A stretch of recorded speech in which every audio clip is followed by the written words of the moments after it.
امریکی صدر ٹرمپ کی وینزویلا پر حملے اور صدر نکولس مادورو کو حراست میں لینے کے بعد دیگر کئی ممالک کو سنگین نتائج کی دھمکیاں۔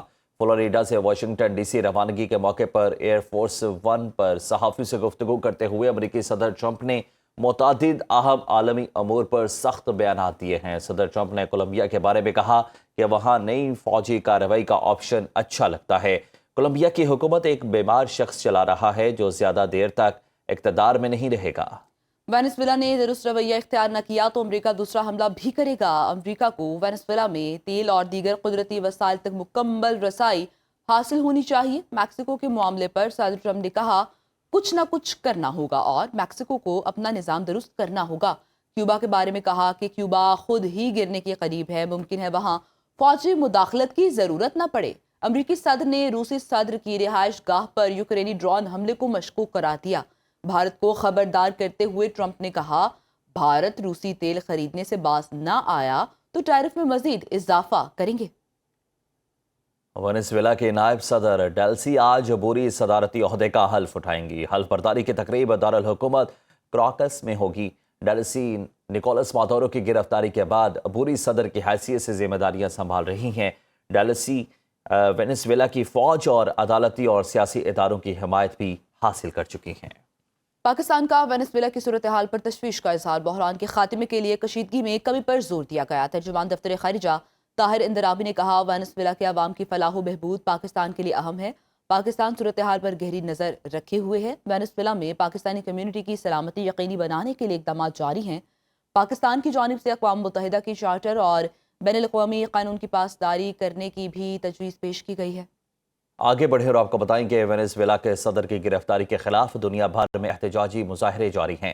امریکی فوجی کارروائی کی مذمت کی گئی۔ نیو یارک میں بروکلین حراستی مرکز کے باہر شہریوں کا شدید احتجاج۔ مظاہرین کے تیل کے لیے خون نہیں اور آزادی کے حق میں نعرے۔ ترکیہ کے شہر استنبول اور انقرہ میں بھی صدر مادورو کی گرفتاری پر مظاہرے اور ریلیاں نکالی گئیں۔